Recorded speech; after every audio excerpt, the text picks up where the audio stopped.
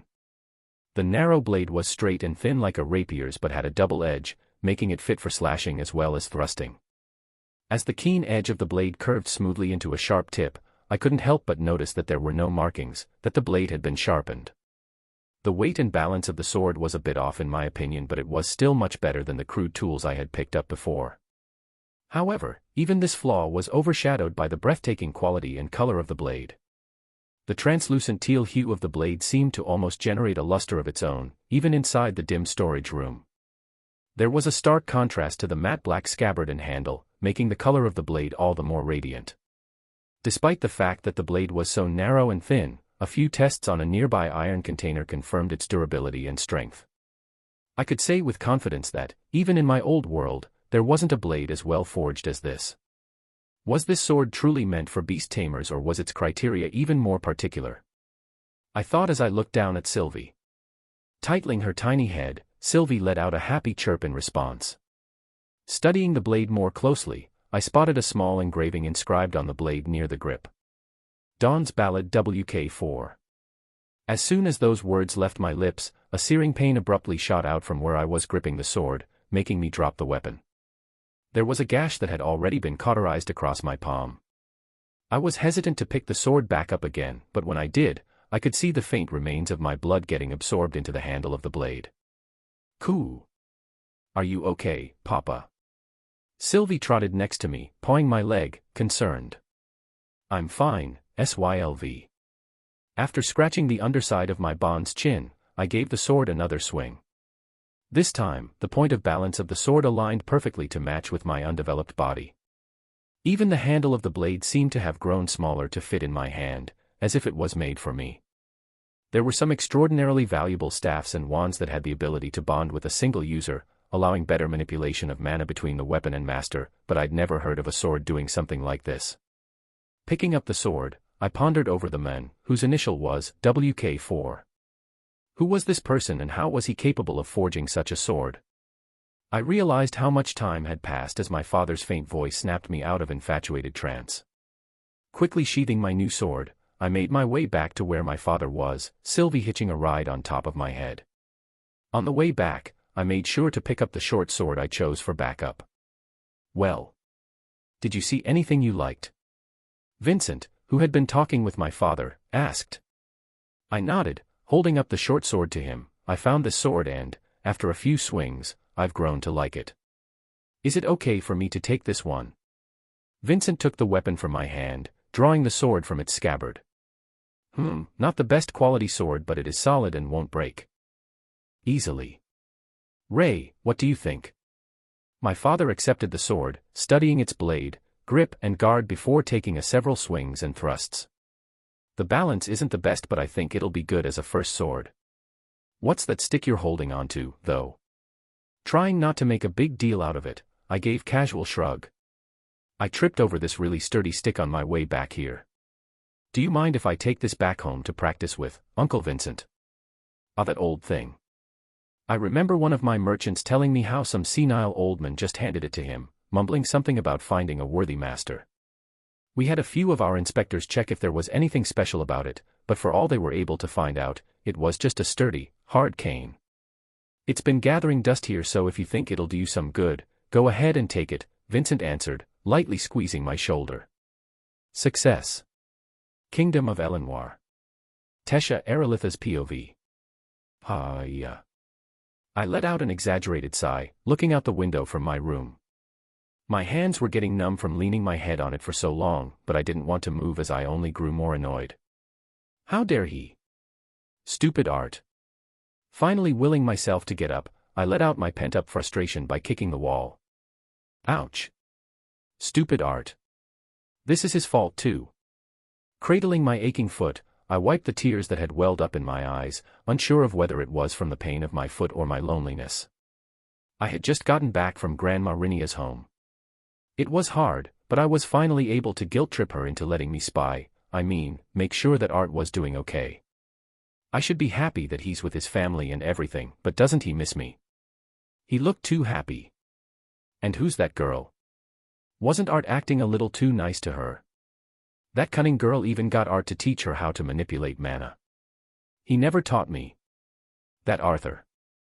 When I get my hands on him, I'm going to give him a piece of my, who am I kidding, I just want to see him. It had been a few months since he had left, but after getting so used to seeing him every day, those months had felt like years. Maybe I should have treated him more nicely while he was here, I muttered aloud. I couldn't help but cringe remembering all of the times I had physically abused him, just as an excuse to touch him. But that wasn't my fault. It's his fault for being such a thick-headed idiot. Mama and Papa were quite proud that Fairith, the noble brat who messed with Art, and his sister were able to place in the top 5 during the trial competition that they had with the humans, but I couldn't care less. It was just a show to boast our strength to the humans and dwarves anyway. Grandpa had mentioned that the actual continental tournament, which was what the humans decided to call it, would happen every 5 years from now on. Did that mean I would have to wait 5 years to see Art? 5 whole years. This sucked. The only thing that kept my mind off of Art was training. My goal was to become stronger than Arthur. The next time we meet, I wanted to surprise him by how much I'd grown. Maybe then he'd see me in a different light. Stupid Arthur, I repeated. Even though he was younger than me, he still treated me like a kid. Even though I'm the older one. I held up the water-filled orb that Granny Rinia gave to me as a present. She was able to capture a scene and integrate it into the orb so that it would constantly show an image of Arthur's face. Dummy. I cursed at the bubble, poking the sphere where the image of Arthur's cheek was. Suddenly, the door flung open. Young one, I have good. Grandpa. What did I say about knocking? I squealed, quickly trying to hide the orb behind me. However, by the sly grin on his face, I knew that he had already noticed. I see you're using that orb well, he snickered as his usual, stern expression was replaced by that of a wily fox. Stupid grandpa. I reached for my pillow nearby and flung it at him before he could see how red my face had turned. Don't mind, don't mind. I would rather enjoy having Arthur as a grandson-in-law, anyhow. But isn't it a little too early for that now? He roared out in laughter as he continued teasing me. Whipping my head away from Grandpa, I did my best to hide my embarrassment, unable to let out anything other than a frustrated grumble in response to his ridicule. Don't pout now. I've got some good news for you, little one. I turned my head slightly just to indicate that I was listening. Letting out another hearty laugh, he spoke. Now, what if I said that you could have the chance to attend the same school that Arthur will be attending? My body spun so fast that I grew dizzy. Then I would say that you're the best grandpa ever. I cut him off before he even finished speaking. You're not lying to me, right? I grabbed Grandpa's sleeve and tugged it hard. I heard a chuckle from the doorway. Did you tell her, Father?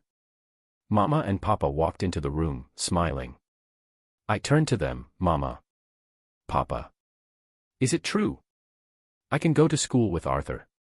Calm down, Tess, my mother gently chided as she patted my head. Your grandfather has close ties with the current director of Xyrus Academy. He got in contact with her recently and she was excitedly telling your grandfather about how there will be a genius quadrelemental augmenter attending her school in 3 years' time, my father added. Who else besides Arthur is a quadrelemental augmenter? I instantly knew, but of course, I didn't say anything about me training him. That is a little secret I plan on surprising her with later on, he let out an evil grin. Why is he waiting 3 years before going to school? Isn't he more than fit to go now? I tried to speak casually, but my excitement had me grinning to my ears. Well, she did mention something about him wanting to be an adventurer, Grandpa mused. My mother gently squeezed my hands. The important part is that this gives us enough time. We're still trying to negotiate terms to have a trial run for the integration of the younger generations of elves and dwarves to attend school together with the humans at Xyrus Academy. The King of Sapin agreed that the only way to start mending our relationship was by allowing the younger generation to form bonds with each other, she explained. You'd better train hard, little one. A lot is riding on this. I'm willing to bet that Arthur had chosen to become an adventurer before attending school so that he could get some real experience in fighting. After he's done, he'll be at the age a typical student would be in, so stay on your toes. He's going to be popular, so if you don't snatch him, some other lucky girl will. Grandpa shot me an evil wink. Father, I think that's enough teasing now. Look, Tess is about to cry. I could barely make out my father shaking his head through my watery eyes as I tried to stay strong. Kingdom of Sapin. Happy birthday, Arthur, everyone cried out in unison. The whole Helstia house was decorated lavishly with festive ornaments and woven threads as the twin horns and the Helstia family as well as my own gathered together to congratulate my 9th birthday. Thank you all for bearing with me. I gave a deep bow as Sylvie mimicked me, nodding her small head. The dinner turned out amazing as the chefs went all out tonight. My mother made sure to include some of my favorite dishes, some of which she made herself. A panorama of noise filled the halls, laughter of the kids, the clinking of wine glasses and busy footsteps of maids and butlers. The table was pleasantly loud as Adam belched loud jokes and made fun of some of the members with their embarrassing moments while exploring the dungeon. Adam, you seem to forget the time when a horned mole snuck up under you while you were taking a piss in the dungeon. As I recall, you got so scared, you landed straight on your back, peeing on yourself like a fountain, Jasmine coolly said as she casually continued sipping her tea, not even bothering to look at the petrified Adam. Puffed. The food in my mouth sprayed out as I tried to contain my laughter. My father blatantly roared with laughter, nearly falling back in his chair as he pointed his finger at the frozen Adam. Even Vincent had his face buried in his hands as he tried to keep from laughing. No. Why you? I thought, and no one was awake when that happened. Adam's face turned ghostly pale and his shoulders slumped in utter defeat. Meanwhile, the women just shook their heads in embarrassment at the men's behaviors. All in all, everyone was having a great time. Ellie chimed in eager to tell all of us about her adventures in learning how to read and write, trying to be a part of the grown-up conversations as well, while Lilia just giggled and agreed. After dinner, everyone migrated to the living room where the fire had just been lit, an area filled with a smoky fragrance. "Happy birthday again, son. This present is from your mother and I, and of course, Ellie as well." My father handed me a package wrapped in cloth while mother was holding back Ellie, whose fidgeting fingers were eager to unwrap the present. Opening it, I saw a fingerless glove meant only for my left hand. It was black and simple, but embedded on the top of the glove were 3 white stones. Your father hunted the material for the glove, and I imbued my healing spells onto those 3 white stones. Each of the stones carries a single-use spell. I'm sure it'll be useful to have some safety measures while you go out on missions. My mother looked at me with sad smile. I could tell she still wasn't ready to send me off. "Thanks, Mom, Dad, Ellie, I love it. This'll be really useful for me." I gave each of my family members a big hug. Putting on the glove, I could tell how sturdy the material was, not to mention that the 3 healing spells would be extremely useful in a tight situation. Ahem. Next is us. Vincent pulled out a small box. He dramatically got down on one knee and opened the box, revealing 2 silver rings, one plain, and one with a small clear gem. Ah. Where was he going with this? "Honey. Stop teasing the boy." Tabitha smacked Vincent's shoulder while he held in his laughter. Okay. Arthur, this is more of a present for your family than you, but I'm sure you'll appreciate it as well. This ring," Vincent pulled out the plain ring, "is what you will be wearing, while this ring," he handed the gemmed ring to my mother, "is what your mother will be wearing." Tabitha continued on for him, "Alice, while Arthur is wearing the ring, you'll be able to tell whether he's okay or not. The plain ring is able to keep tabs on the mana circulation that naturally flows in a mage's body. If the natural mana flow stops, the ring you're holding, Alice, will glow red and emit a high-pitched sound."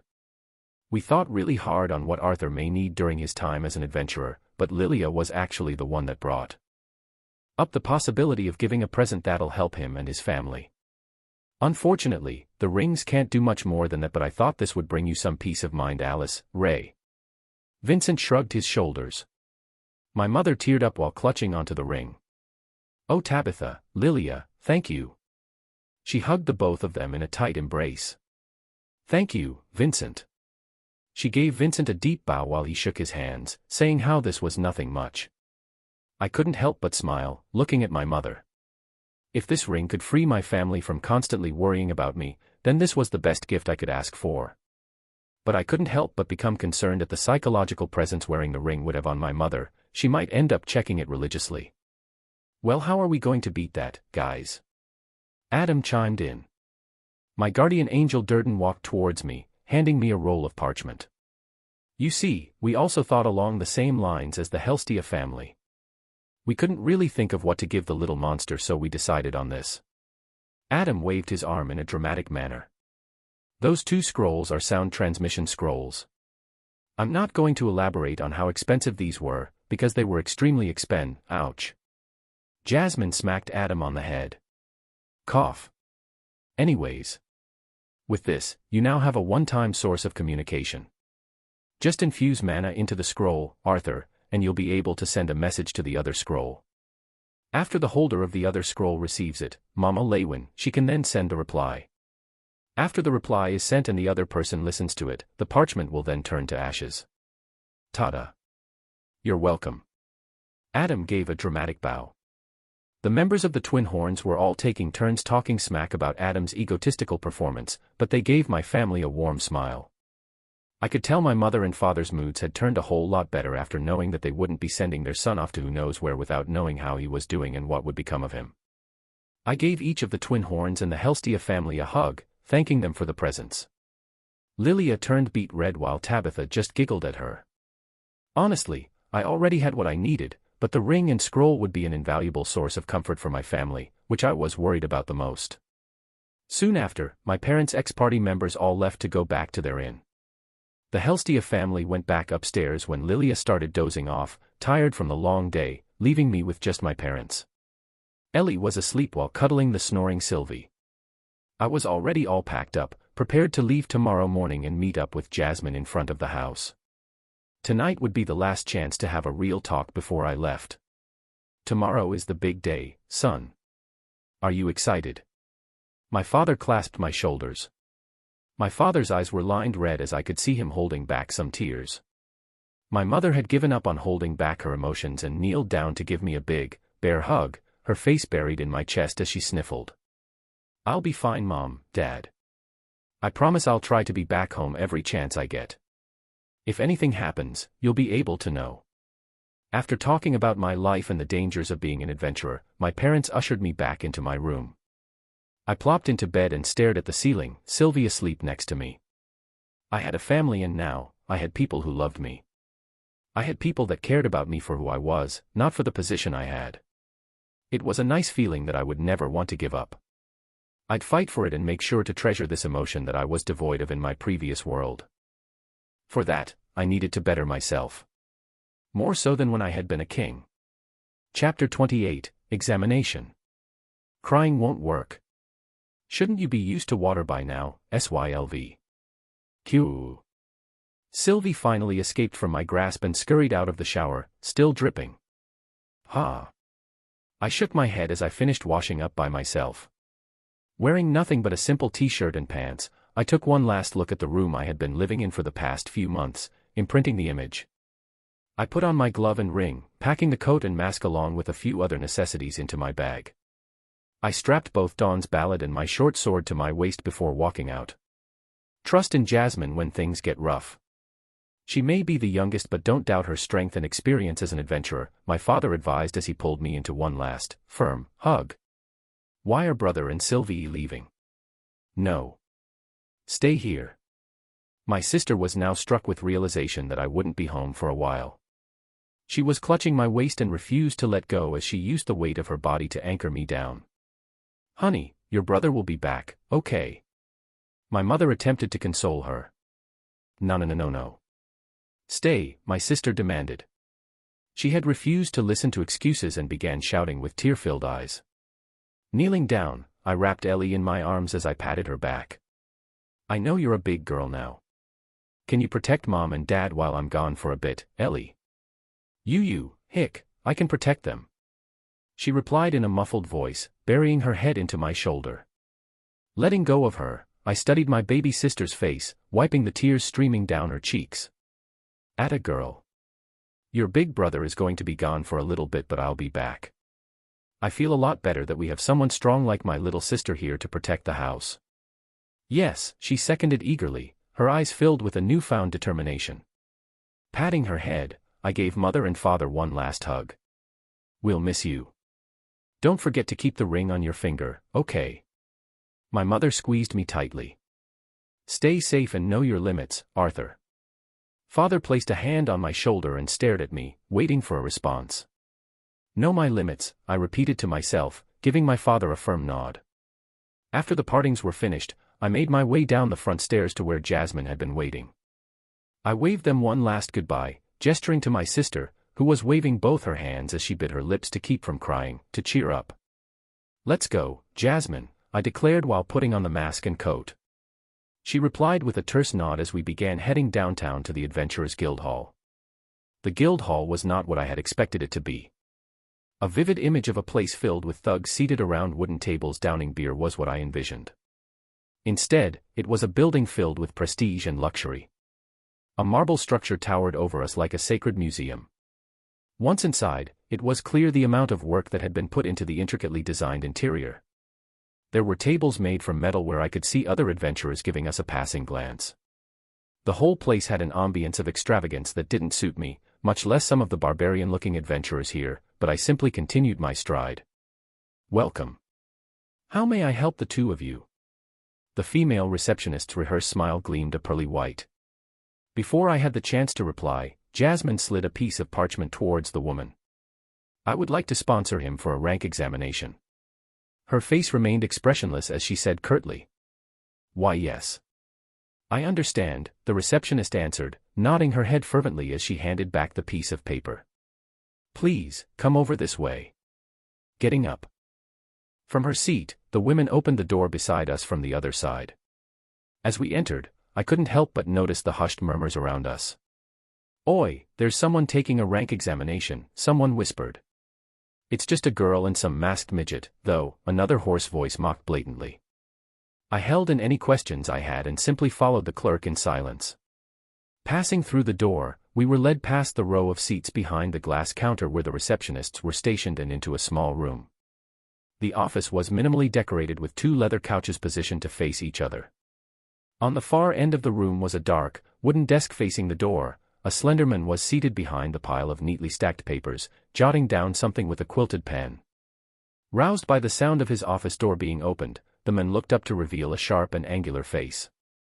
The head of black hair I had been staring at was parted down the center and reached just past his thin neck. Behind his rimless and thick glasses were a pair of sharp eyes that regarded us intently.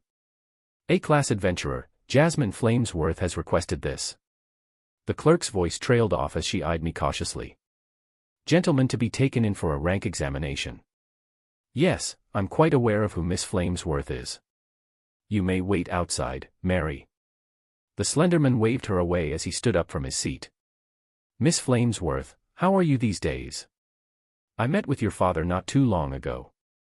Jasmine simply gave a terse nod, that barely resembled a bow, as the men approached us. Her expression had gotten sharper since coming into this room, but at the mention of her father, Jasmine's hands clenched into fists. Anyway, it is a pleasure to meet you. The man shifted his attention to me, finally acknowledging my presence. My name is Caspian Bloodyheart, and I am in charge of this branch. I take it that you must have some sort of close relationship with Miss Flamesworth. Is there a name I can address you by? His gaze darted up and down as he quickly assessed me. Cool. Sylvie answered in my stead.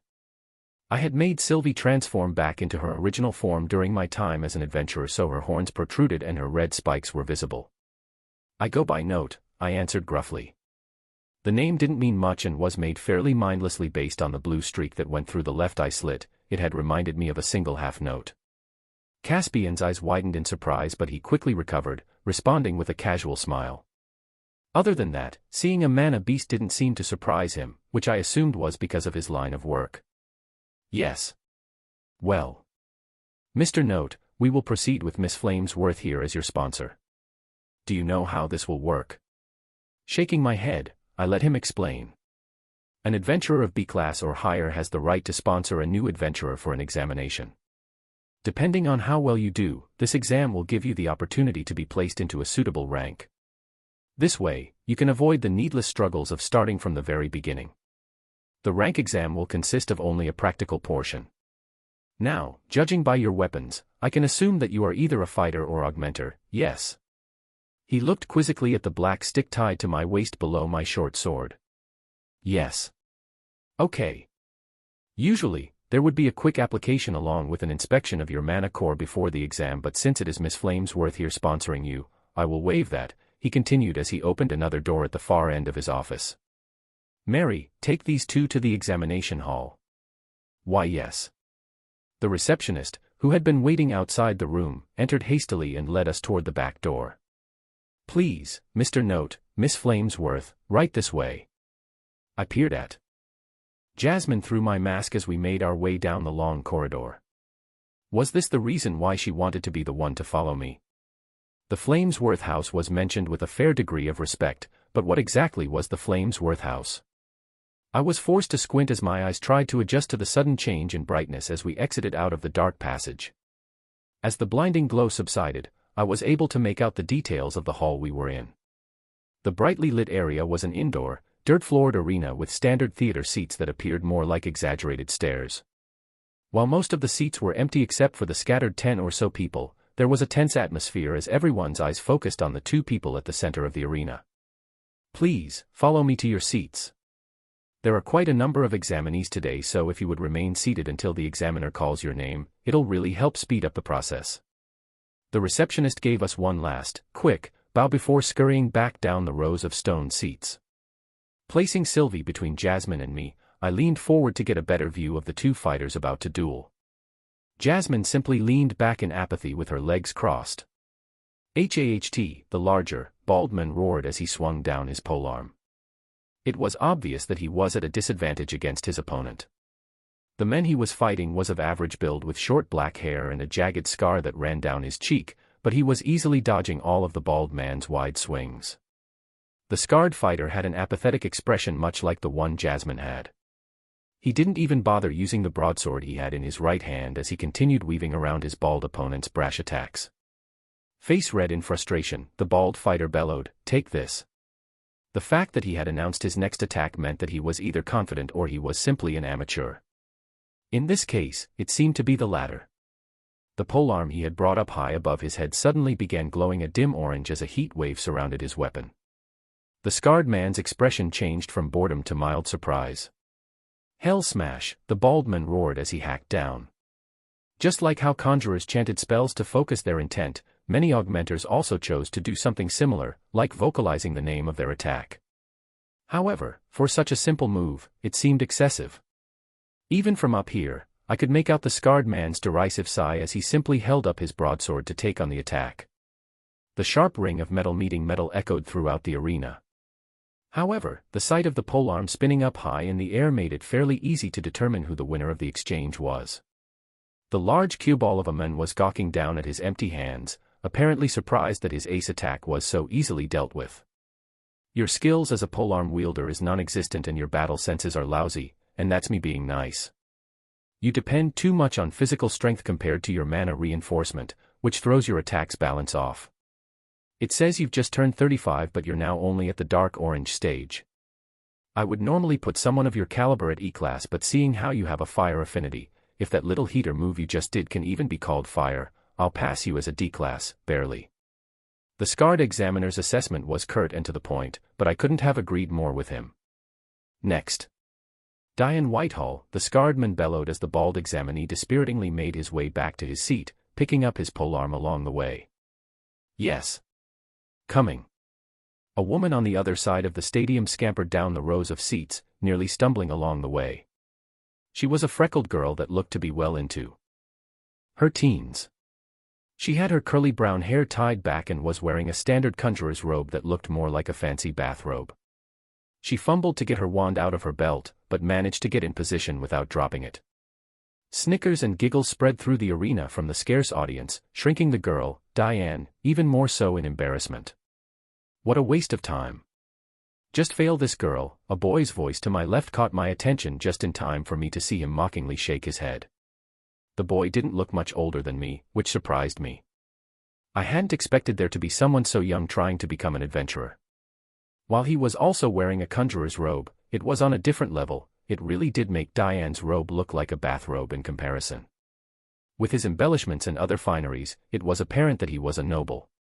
With medium-length blonde hair that covered his ears and was trimmed to set just above his dull, green eyes, it was easy to tell that he was an attractive boy. By the permanent smirk plastered onto his face and the way he lifted his chin just a tad so he was always looking down at everything, I'm sure he thought of himself as a superstar. However, what caught my eyes was the polished white, wooden staff that was by the boy's side. Embedded at the very top of the staff was a large ruby-colored gem that sparkled in the stadium lights. He was a fine example of someone that rubbed me the wrong way, so I chose to turn my attention back to the stage. The scarred examiner that had examined the bald augmenter was sitting down, replaced by a woman. The person, who I assumed was the conjurer's examiner, wore a conjurer's hat in the shape of a large cone that set a shadow covering most of her face. Tilting her hat back, I was able to see the instructor's pale face. Her thin eyes darted around at the audience before she let out a loud cough to have everyone settle down. Ahem. Diane Whitehall, age 18, a conjurer at the solid orange stage with a single specialization in water. Let us begin. The female examiner threw the notepad towards the scarred examiner and held up her gray staff. Once a conjurer had reached the orange stage, it was apparent where his or her specialty lied. Instead of wasting time trying to be adept at all four elements, it was much more efficient to focus solely on the element of their highest affinity. Single specialization, in her case, meant that she relied primarily on water spells. Dual specialization and up, there would be a strict test to see if you really were adept at two elements. Instantly, the freckled examinee murmured a spell, conjuring a bubble of water to surround her. The basics of battling as a conjurer was setting up defensive measures. They did this since most weren't proficient in reinforcing their bodies with mana. Diane's examiner, however, didn't cast a defensive spell but instead chose to go on the offensive. Sandstorm, the pale examiner shouted as a gale of sand whirled around the freckled girl and her defensive water bubble. The gust of sand merged with the water, turning Diane's defensive spell into a large orb of mud. Release. The mud bubble burst at the examinee's command. Jumping back, she muttered another spell while a pressured ball of water began forming at the tip of her wand. Aqua Cannon. The sphere of water burst out in a blazing speed towards the pale examiner. Rather than defending against the spell, the examiner nimbly dodged the water sphere. Thinking back, I had realized that this was the first time watching a duel between two conjurers. This mock fight would be a good way to study the differences in fighting styles between long-range conjurers and melee augmenters. Burst, the freckled teen screamed while she swung her wand down. The condensed ball of water exploded just as it zipped past the examiner, filling the stadium in a cloud of dust. The noble brat that was mocking the girl earlier was shaking his head in disdain. "She's not bad," Jasmine mumbled beside me. The small dust cloud that covered the instructor from view began clearing up to reveal that she wasn't there. Suddenly, the examiner emerged up from the ground behind Diane, and her staff lightly thumped the top of the examinee's head. Eek! Diane jumped forward in surprise. "I must say, your control is quite decent, Miss Whitehall. You were a little overconfident in your last spell chain, not preparing any defensive measures, but overall, the efficiency in mana control and cast speed was good. C-Class." Diane let out a sigh of relief. Being a C-Class adventurer at her age was a feat she could be proud of. Next. Elijah Knight. The conjurer examiner announced. "Here." A couple rows away to my right, a boy that looked even younger than the blonde noble, stood up. He looked somewhat unapproachable, with short-trimmed jet-black hair that came down to cover half of his forehead. He had a very serious expression underneath his framed glasses that made him look more mature than his actual age. The boy wore a simple beige long sleeve and black pants and didn't have any sort of weapons on him.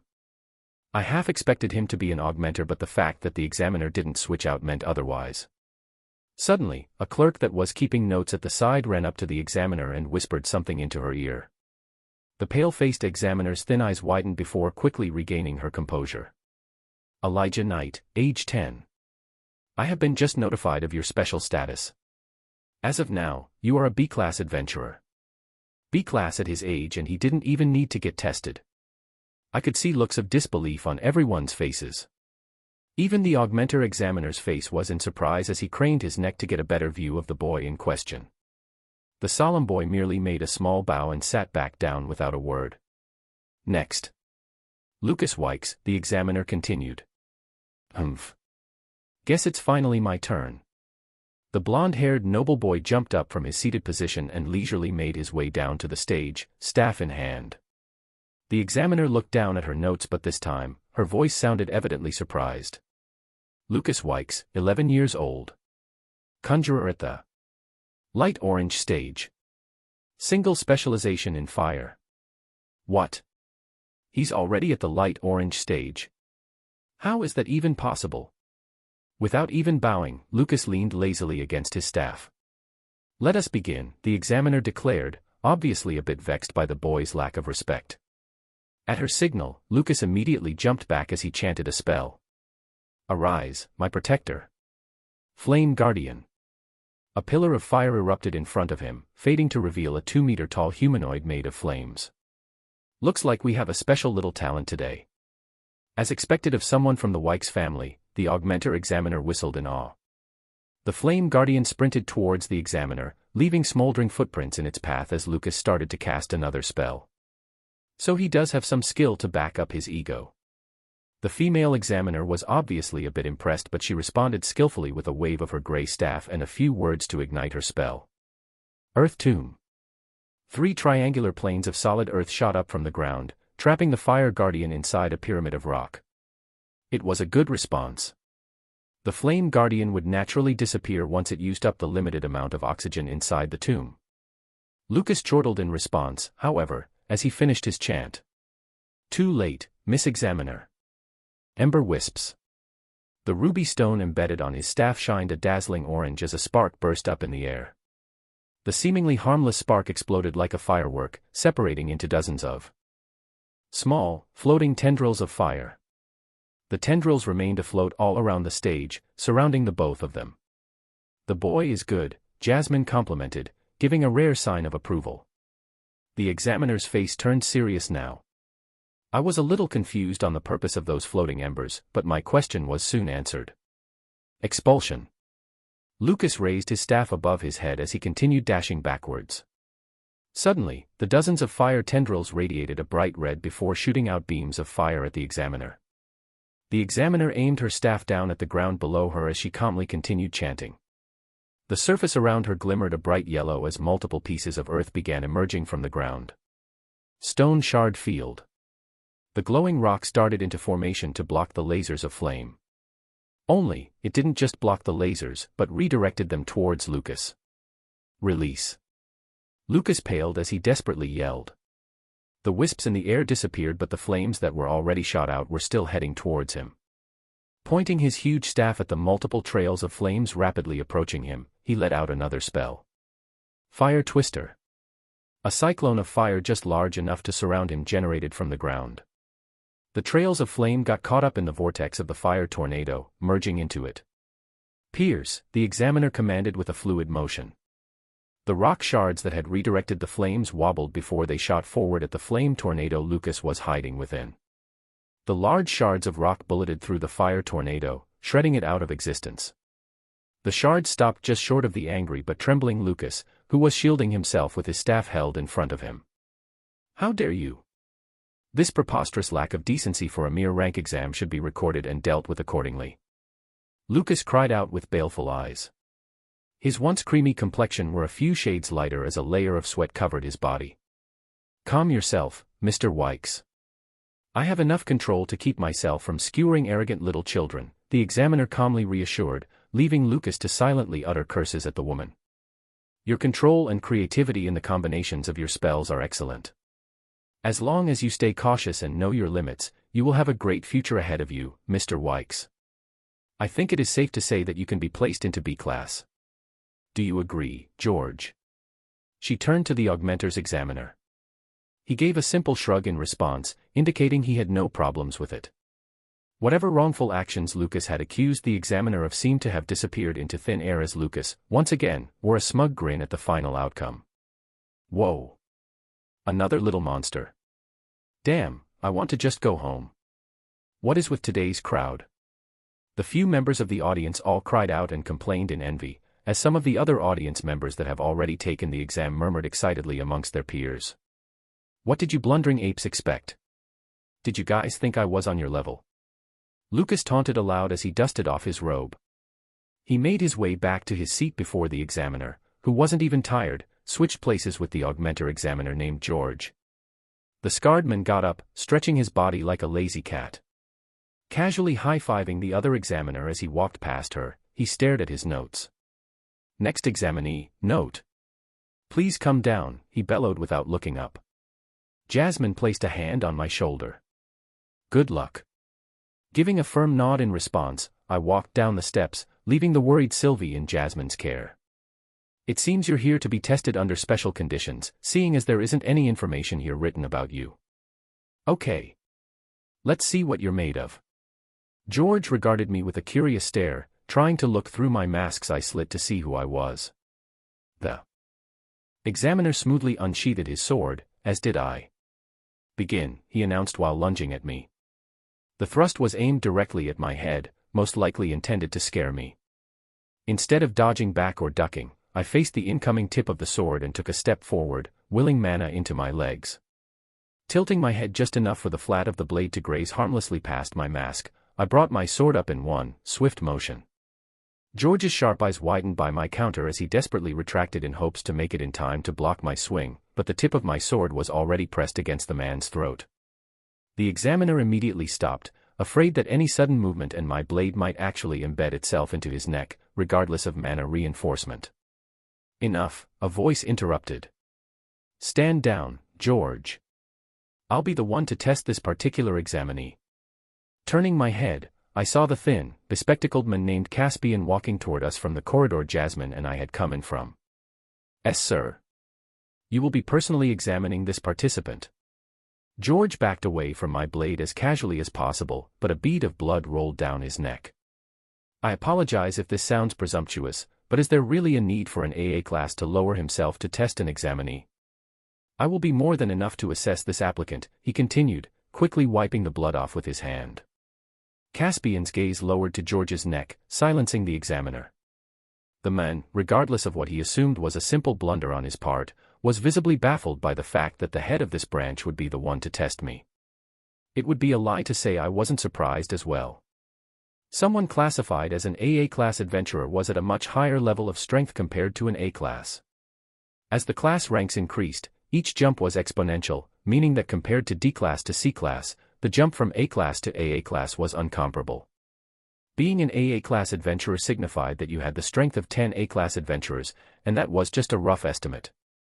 He should be on a whole other tier of strength compared to other humans. I was curious as to what stage his mana core was, but there was no way for me to see without him finding out. His sponsor has deep ties with me, so I feel obligated to test him personally, he chuckled as his right hand reached towards a thin rapier on his waist. Waving away George, the two of us stood at the center of the dirt arena. Let us begin. Chapter 29, Changes in Decathlon. I held my short sword just above my waist, ready to attack or defend. The array of sounds that filled the arena were soon drowned out as my focus centered solely on the men standing in front of me. The man named Caspian, the one in charge of the biggest guild halls, held the menacing rapier lightly with his right hand. He stood upright, making figure eights with the tip of his blade while letting out a little hum. Yet, he had no openings. The baleful pressure of his bloodlust was blatantly let loose as he dared to let out an innocent smile. Memories of fighting inside the dueling arena in my previous world flashed to mind as the air grew tense between us. My focus sharpened to their limits. The only sounds that came through my ears were those made by Caspian, his blade whistling in the air, the crinkled sounds of his thin clothes, and the controlled breaths he took. My body screamed to take caution against this man. I could feel my hands tremble ever so slightly, not from apprehension, but from excitement.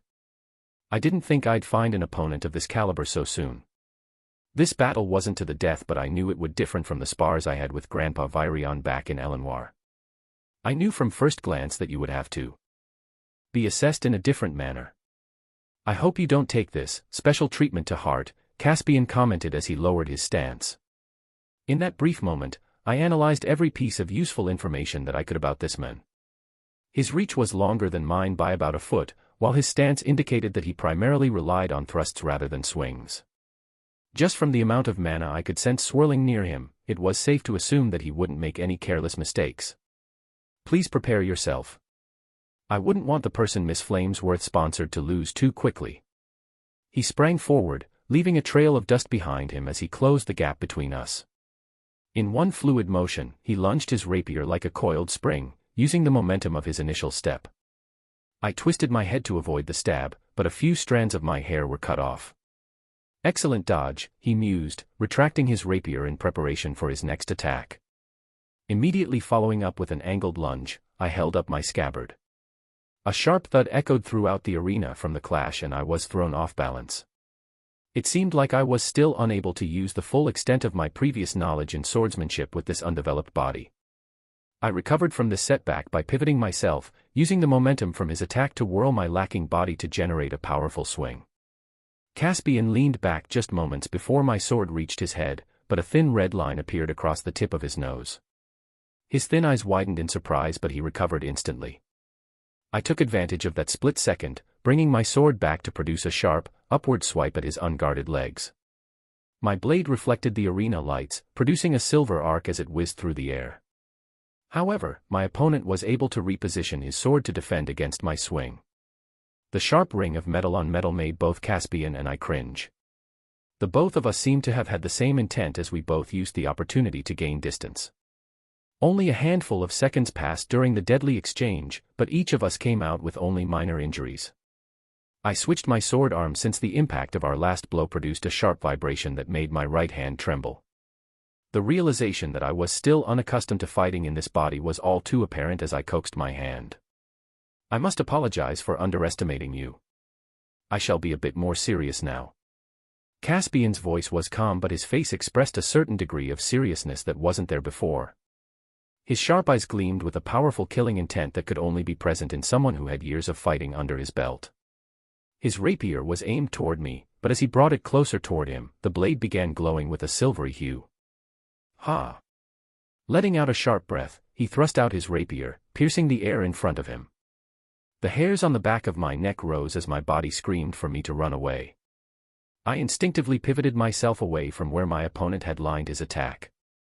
A sharp pain burst from my shoulder as hot blood seeped into the sleeve of my robe. Seems like Miss Flamesworth has picked up someone worthwhile after all, Caspian acknowledged. As far as I was concerned, this wasn't some assessment anymore. Whether he had expected me to dodge or not, he had aimed for my heart. Would I have been able to defeat him easily if I had the body of my past life? I wasn't sure. There were too many factors that played into this: the quality of our swords, the use of long-range mana manipulation that didn't exist in my old world. Taking a moment to charge his next attack, he let out 2 more consecutive thrusts, but I knew what to expect. He was creating sharp bullets of wind, which were near invisible. However, it didn't mean that they were impossible to dodge.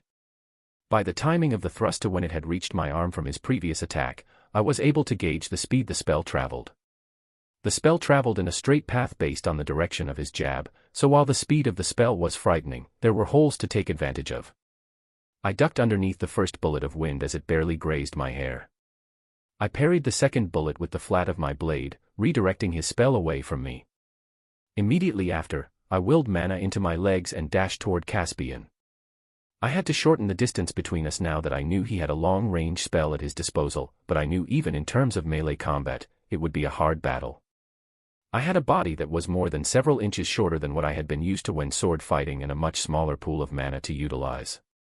So even with the assimilation of Sylvia's dragon wool making my body tougher, I didn't have that much of an advantage against a veteran fighter with a body enhanced with mana. The only advantage I had was the fact that Caspian didn't know what I had up my sleeve. Focusing mana into my free hand, I ran my fingers down the blade of my sword, imbuing it with fire. Approaching him, I swung down to release an arc of fiery red. I could see the concentration on Caspian's face as he willed more mana into his rapier until it, once again, glowed in a silvery white. He fanned away the flames with a powerful swing, leaving an ever-so-slight window for me to take advantage of. Gathering mana into the sole of my left foot, I molded the spell to manifest into the proper form. Piston Stamp. A succession of fiery explosions erupted underneath my foot, propelling me directly beside Caspian. How was all he could manage? His mouth agape, his rapier was still held up from his defense against my previous attack that I had used as a feint. My position wasn't optimal, I had launched myself a foot more than I had wanted to, but it was enough. Without enough time to form a proper spell, I simply strengthened my body with mana as I thrust my sword forward. However, even as the distance between my blade and Caspian shortened, I could make out the words that the guild hall manager was chanting. Gather and unleash. Gale's Vortex. I was barely able to rescind my attack and jump away as an intense swirl of airstream burst out from Caspian, surrounding him in a protective twister. The guild hall manager was hidden from view within the twister of wind and debris, allowing me some time to prepare for his next attack. The spell was released to reveal Caspian, sweating and panting, with his sword arm tucked closely to his side like a snake about to lash out. His left arm was stretched out, palms open, aimed directly at me. He was obviously chanting as the blade of his rapier began glowing even brighter in silver. Pierce those who stand against me, he roared as his rapier disappeared into a blur of countless thrusts. Skyfall Torrent. This was just an exam, right? Was he actually trying to kill me? Screw this, I muttered to myself as I concentrated the last of my remaining mana deep into the sensory and motor neurons in my body. Thunderclap Impulse. One of the few techniques I had managed to develop using knowledge from my previous world while training with Grandpa Virion. A technique that used lightning affinity mana to run currents of electricity throughout my nerves, quickening my reflexes to a superhuman extent. The average human had a reaction time of around 0.3 seconds, but there were trained fighters that could get it down to 0.2 or even 0.15 seconds. Using Thunderclap Impulse, my reaction time was able to shorten to about 0.05 for a brief amount of time. My pupils contracted as the hairs on my skin stood up on end due to the electric currents. I could hear the sharp whispers of the air bullets shooting towards me as I readied myself to dodge them. Release. Caspian screamed. The torrent of AR bullets suddenly dissipated, rendering his spell to a harmless draft of wind. I may have gotten a bit carried away with testing your limits, he apologized, sheathing his sword. The guild hall manager immediately turned away and headed toward the exit as I released my spell as well. From the fact that you were so adamantly withholding your full abilities until the end, I can only assume that you wish to be placed at a lower rank, he said, continuing his stride without turning his back. Note: B class. Just before disappearing into the passageway he had come from, Caspian turned his head and looked me in the eye, one of the lenses on his glasses cracked. I'm sure you have no problem with this. I merely nodded my head in agreement, watching him walk out of sight down the dark corridor. That was the last examination for today. Please go to the front desk to receive your adventurer's card. Everyone is dismissed, the augmenter examiner shouted out as he and the other examiner both rushed after their boss. Caspian Bladeheart's POV. I arrived at my desk and before I even have the chance to take a seat, the two examiners in charge of today's placements bombarded me with questions. George, Emily, take a seat and don't talk all at once, I sighed, sinking heavily into my chair. Sir. What was with today's examinees? George immediately shouted out. 3 B-class adventurers right off the bat in a day. This kind of situation is unheard of. Not to mention that 2 of them were kids. Light orange at the age of 11, has that ever occurred amongst humans? Emily nodded fervidly in agreement.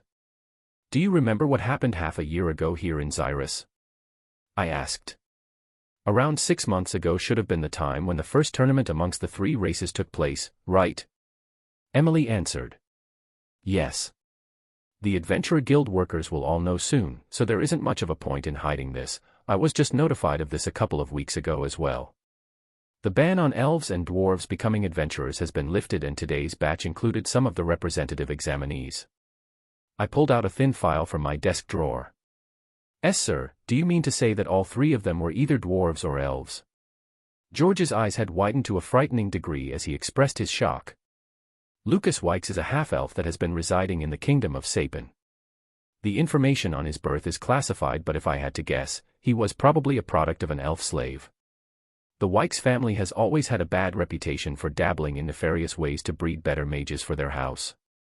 He's an unusual case, though, being able to be so adept in flame affinity, despite his elf lineage.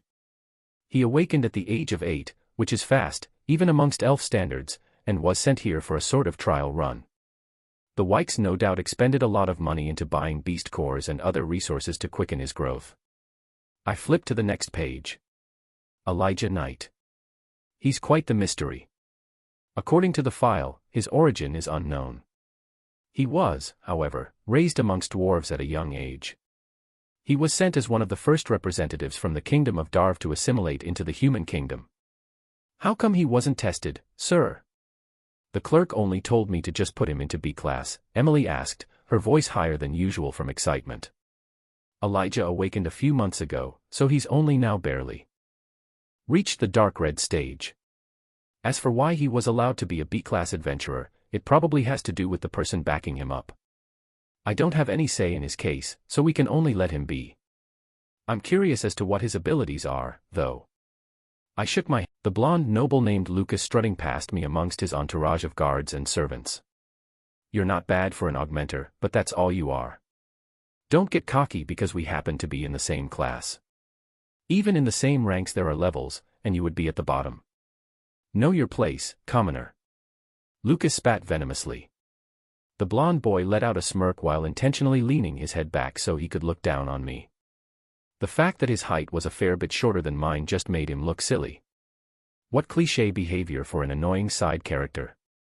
Not bothering to argue with him, I just faced back to Jasmine. Let's go to the portal.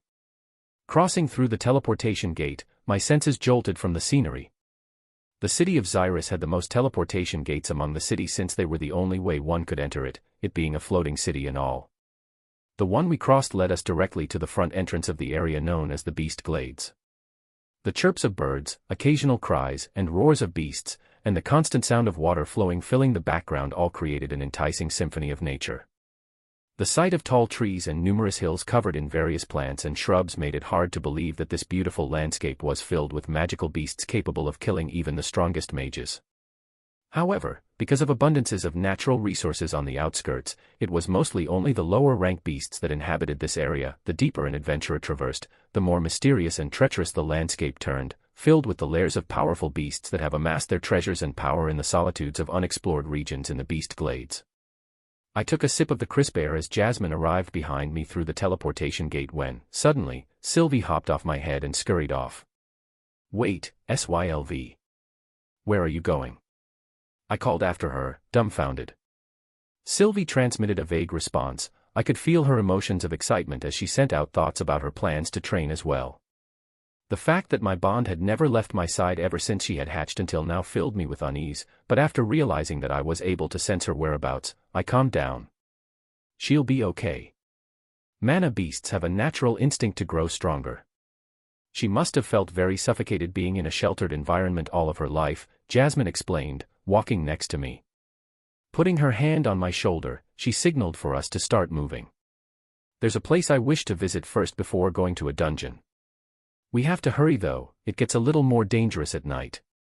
Willing mana into her body, Jasmine bolted off into the distance, her wind attribute mana propelling her even faster. I followed after her, forming two gales of wind below my feet as I dashed after her.